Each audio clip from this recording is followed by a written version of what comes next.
ఒంగోలులో ఒకప్పుడు రాష్ట్ర స్థాయిలో చక్రం తిప్పారు. వైఎస్ రాజశేఖర రెడ్డి వర్గంలో ఒకరిగా గుర్తింపు పొందారు. అంతటి ప్రాముఖ్యత ఉన్న ఆ నాయకుడి పరిస్థితి ప్రస్తుతం ఎటో కాకుండా పోయిందట. వైసీపీ ఓడిపోగానే జంప్ చేసిన ఆ నేత కూటమి ప్రభుత్వంలో ప్రాధాన్యత దక్కుతుందిలే అని భావిస్తే ఎవరో పట్టించుకోవడం లేదట. దీంతో ఆ నాయకుడి పరిస్థితి ముందు నుయ్యి వెనక గొయ్యి అన్నట్లుగా తయారైందట. మరి ఆయన కోరుకుంటున్న పదవి దక్కుతుందా? అందుకు కూటమి పెద్దలు సిద్ధంగా ఉన్నారా? ఇంతకు ఎవరా లీడర్? ఏంటా కథ?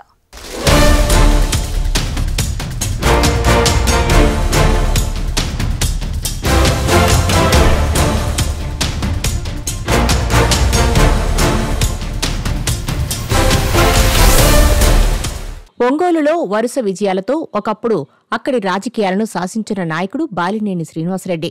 వైసీపీలో కాలం కలిసి రాక పార్టీ మారాల్సి వచ్చింది.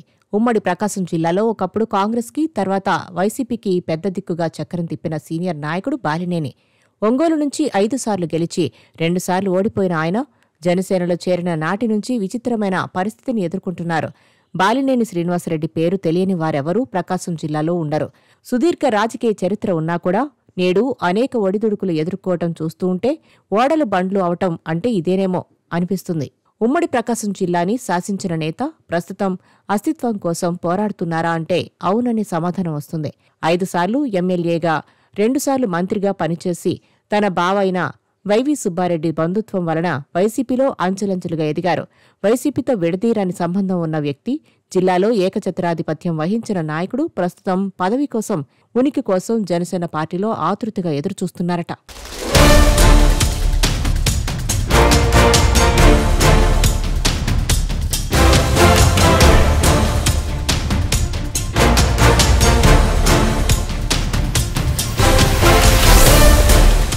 జనసేనలో బాలినేని ఎదిగితే ఎక్కడ తన సీటుకు ఎసరు వస్తుందో అని దామచర్ల బాలినేనికి అడ్డు తగులుతున్నారట.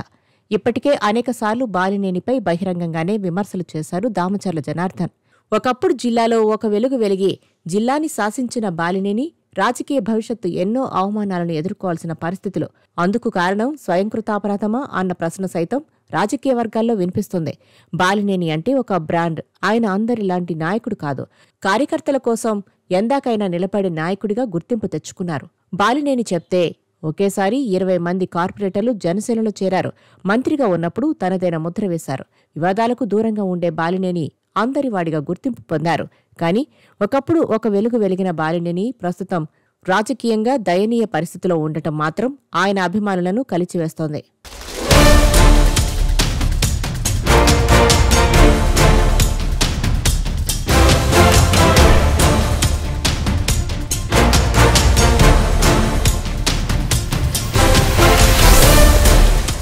గత వైసీపీ ప్రభుత్వంలో మంత్రిగా పనిచేస్తున్న సమయంలో బాలినేనిపై అనేక ఆరోపణలు వచ్చాయి.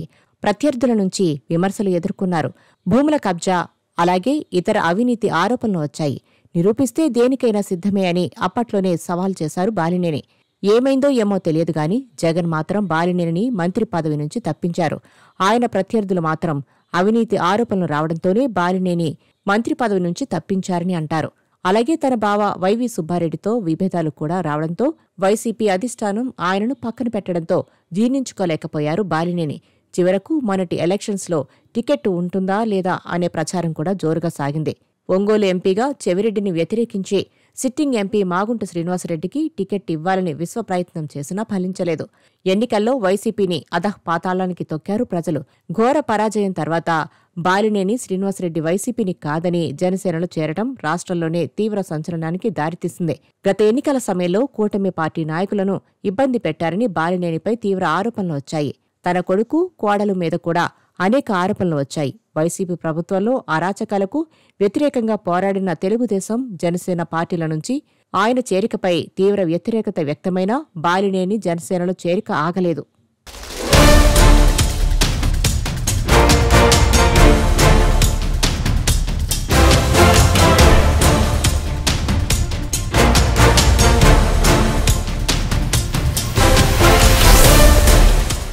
ఒంగోలు ఎమ్మెల్యే దామచర్ల జనార్దన్, అలాగే జనసేనలోని రియాజ్ వర్గం ఆయన చేరికను తీవ్రంగా వ్యతిరేకించారు. కానీ జనసేన అధినేత పవన్ కళ్యాణ్తో బాలినేనికి ఉన్న సత్సంబంధాలు వలన ఆయన జనసేన పార్టీలో చేరికను ఎవరూ ఆపలేకపోయారు. ఆయన జనసేనలో చేరినా కూడా తనకు ఎటువంటి ప్రాధాన్యం లేకపోవడం, ఎటువంటి పదవి కట్టబెట్టకపోవడం, ఇటు ప్రకాశం జిల్లా జనసేన రెండుగా చీలిపోవడంతో ఏమి చేయాలో అర్థం కాక ఇక్కడ జరిగే ఎటువంటి కార్యక్రమాల్లో పాల్గొనే పరిస్థితి లేకపోవడం వల్ల బాలినేని కేవలం హైదరాబాద్కి పరిమితం అవ్వటం మినహా ఏమీ చేయలేని పరిస్థితి నెలకొంది. బాలినేనికి పదవి అనేది జనసేన నాయకత్వానికి కూడా సవాలుగా మారిన పరిస్థితి.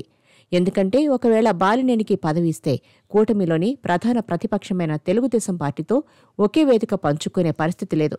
కలిసి పనిచేసే పరిస్థితి అంతకన్నా లేదు. దామచర్ల జనార్దన్ అయితే బాలినేని మొహం చూడడానికి కూడా ఇష్టపడే పరిస్థితిలో లేరు.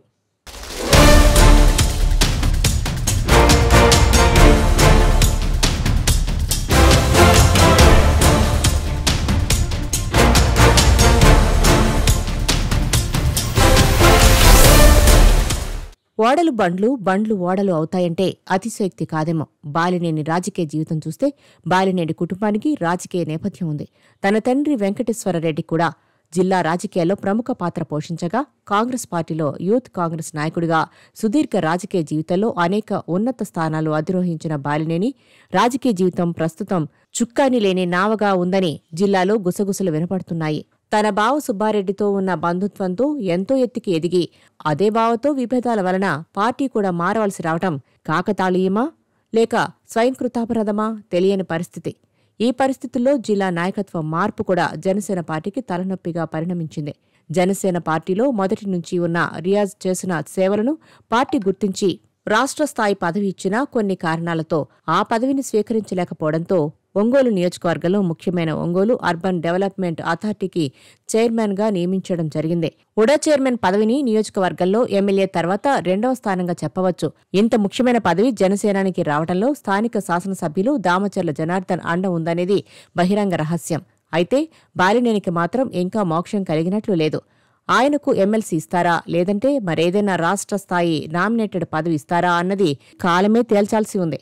ఒంగోలులో ఉన్న విచిత్రమైన పరిస్థితి ఏంటంటే సొంత పార్టీ లీడర్ అయిన బాలినేనితో కాకుండా టీడీపీ నాయకుడైన దామచర్ల వర్గంతో రియాజ్ సన్నిహితంగా ఉండటం, మరి ఒంగోలు జనసేనలో వర్గాలు, గ్రూపుల సమస్యలకు పవన్ కళ్యాణ్ పరిష్కారం చూపిస్తారా, బాలినేనికి పదవి దక్కుతుందా అన్నది చూడాల్సి ఉంది.